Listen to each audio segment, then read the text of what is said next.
Hello good morning. मु सकाळु उठिकी पळेई आसिली रोसई room को आसिला परे गोटे छोट गिनारे पानी गरम करिली आउ ग्लास रे काढ़ी दे पानी पीदेली। किए किए मो परी सकाळु खाली पेटरे गरम पानी पियंती कमेंट रे निहाती कहिबे। माताश्री अमर एठी आलू आउ कखारू भजा करूछंती। मु आज टिके लेट रे उठिली सेति समस्ते चा पी सारिथिले मो पई टिकिए थिला। ताकू मु गरम करी झरका पाखक पळेई आसिली आउ बाहर को देखि देखि चा पीली। माताश्री एठी हमर भात बसैछंती। ओहो कि शीत सकाळु सकाळु उठिबा भारी कष्ट। आपणक पटे केते शीत लागुछि कमेंट रे निहाती कहिबे। तापरे मु टिके छात उपरकू गली काहेकि ना छात उपरे हमर जणे मुख्य सदस्य अछि। वो रहा हमारे घर का डॉन।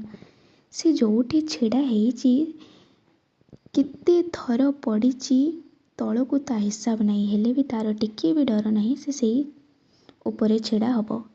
ये होची हमर सकाळर व्यू। तो मोर ये छोटो शॉर्ट आपको केमती लगिला कमेंट रे निहाती।